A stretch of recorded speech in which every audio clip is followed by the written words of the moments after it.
আসসালামু আলাইকুম প্রিয় ভাই ও বোনেরা, আপনারা সবাই কেমন আছেন? আশা করি আল্লাহর অশেষ রহমতে সবাই ভালোই আছেন।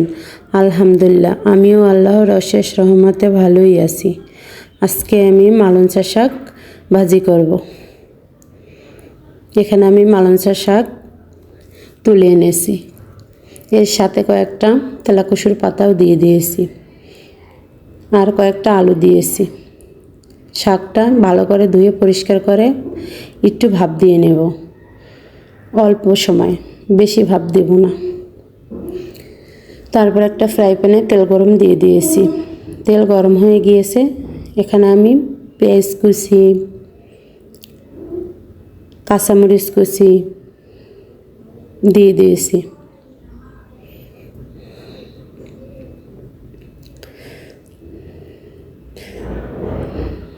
তারপরে দিব রসুন থেতো করা। এখানে আমি কয়েকটা রসুন কোয়া ভালো করে ছিলে থেতো করে নিয়েছি।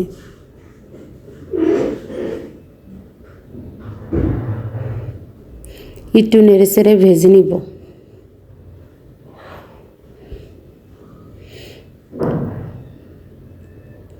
পেঁয়াজ মরিচ একটু ভাজার পর বাকি সব কিছু দিয়ে দিব।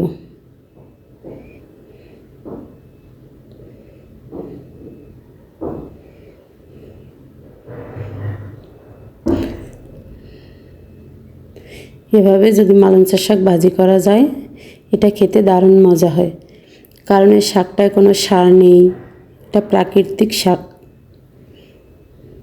এটা পুষ্টিগুণে ভরপুর থাকে। তারপর এখানে দিয়ে দিলাম একটু কাঁচামরিচ বাটা। যেহেতু এখনকার কাঁচামরিচে ঝাল নেই, তাই আমি একটু কাঁচামরিচ বাটাও দিয়ে দিলাম। আপনারা চাইলে শুধু কাঁচামরিচ দিয়েও রান্না করতে পারেন। কাঁচামরিচ বাটা দিয়ে একটু ভেজে তারপরে দিয়ে দিলাম চিংড়ি মাছ। চিংড়ি মাছটা দিয়ে একটু নেড়ে চেড়ে এখানে দিব স্বাদ মতন লবণ, কারণ আমি শাক বাপানোর সময় লবণ দিইনি। তারপর দিয়ে দেব হলুদের গুঁড়া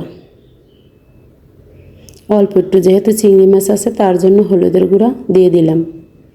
চিংড়ি মাছ না দিলে, হলুদের গুঁড়া না দিলেও হবে।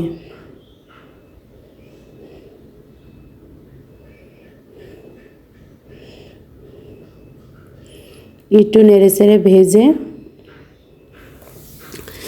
এখানে আমি ভাপানো শাকগুলো দিয়ে দেব পানি ঝরিয়ে।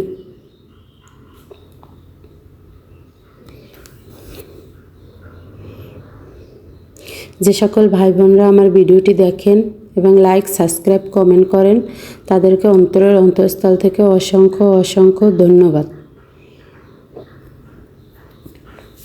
অনেক ভাই বোনরা আছেন, ভিডিওটি দেখেন, কমেন্ট করেন, কিন্তু একটা লাইক দিতে ভুলে যান। প্লিজ একটা লাইক দিয়ে ভিডিওটি কন্টিনিউ করবেন। আপনাদের একটা লাইক আমার কাছে অনেক মূল্যবান।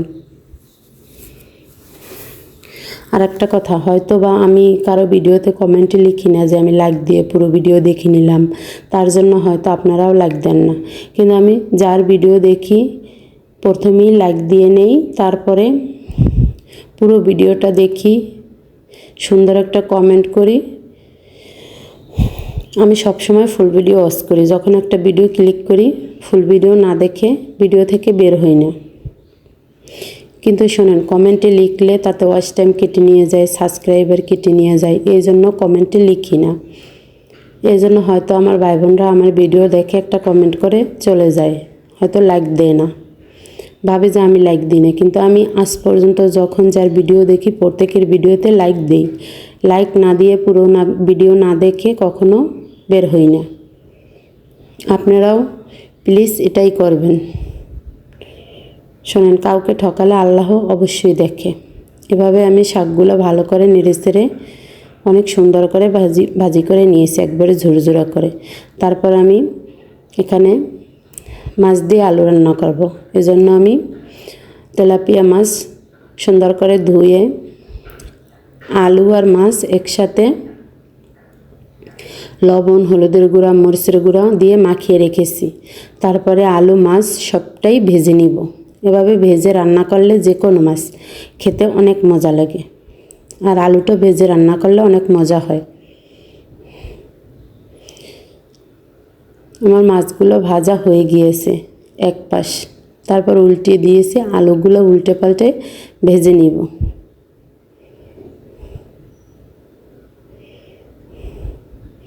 তাই প্লিজ যে সকল বন্ধুরা আমার ভিডিওটি দেখবেন ফুল ভিডিও ওয়াচ করবেন। আমিও আপনাদের ফুল ভিডিও ওয়াচ করি।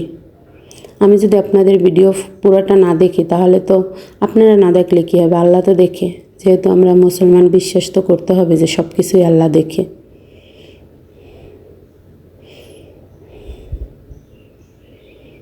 কমেন্ট অপেক্ষা আমার লাইক খুব কম হয়, অনেকেই লাইক দেন না। তারপরে মাছ আর আলু ভাজা হয়ে গিয়েছে। এখন কুচানো পেঁয়াজ দিয়ে ওই তেলের ভিতরেই ভালো করে একটু নেড়েচেড়ে ভেজে নিব। তারপরে দিয়ে দিলাম আদা রসুন একসঙ্গে বাটা। আদা রসুন দিয়ে কিছুক্ষণ ভেজে নিলাম, আদা রসুনের গন্ধ চলে যাওয়া পর্যন্ত। তারপর এখানে আমি যে মাছ মাখিয়ে রেখেছিলাম, মাছ আর আলু অনেকক্ষণ মেখে রাখার কারণে একটু পানি বের হয়েছে, ওই পানিটা দিয়ে আর একটু পানি দিয়ে ভালো করে সব মশলা দিয়ে দিব, মানে এটা কষানোর জন্য। দিলাম হলুদের গুঁড়া, ধনিয়ার গুঁড়া, তারপরে দিব মরিচের গুঁড়া, তারপরে দেব স্বাদ মতন লবণ, তারপর দিব একটু জিরার ফাঁকি দিয়ে আমি ভালো করে কষিয়ে নেব। এখানে চাইলে আপনারা বাটা জিরাও দিতে পারেন, আমার কাছে জিরার ফাঁকি ছিল তাই দিয়ে দিয়েছি। আর আমার নতুন পুরাতন বন্ধুদের জানাই অসংখ্য অসংখ্য ধন্যবাদ। আপনারা প্লিজ কেউ আমার কথায় কষ্ট পাবেন না। সৎ থাকলে আল্লাহ তাআলা একদিন সফল করেন ইনশাল্লাহ।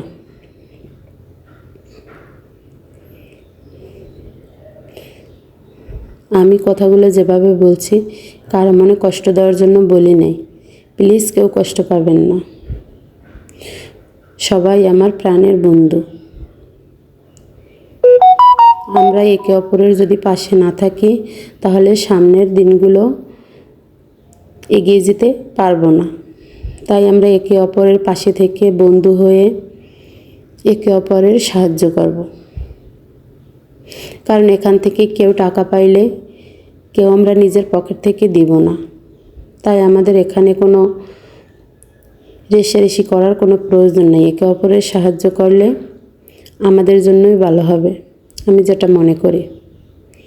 তারপর মশলাটা ভালো করে কষিয়ে মাছ আর আলু দিয়ে একটু ঝোলের জন্য পানি দিয়ে দিব। আর আপনারা কেউ যদি আমাকে সাবস্ক্রাইব করেন তাহলে 24 ঘন্টা অপেক্ষা করবেন প্লিজ। আমি 24 ঘন্টা পর আপনাদের সাবস্ক্রাইব করে দিব। এরকমের বহুত করেছি, আজ পর্যন্ত কাউকে করিনি, এরকমের কেউ নাই। ইউটিউবের রুলস অনুযায়ী আপনাদের কাছে 24 ঘন্টা পর ব্যাক দিতে হবে, তাই 24 ঘন্টা অপেক্ষা করবেন প্লিজ। কথা বলতে বলতে আমার তরকারিটা রান্না করা হয়ে গিয়েছে। আবার দেখা হবে নতুন আর একটা রান্নার ভিডিও নিয়ে। ততক্ষণ সবাই সুস্থ থাকুন, ভালো থাকুন। সকলের জন্য দোয়া ও ভালোবাসা রেখে আজকের মতন আল্লাহ হাফেজ। আসসালামু আলাইকুম। সবাইকে ধন্যবাদ।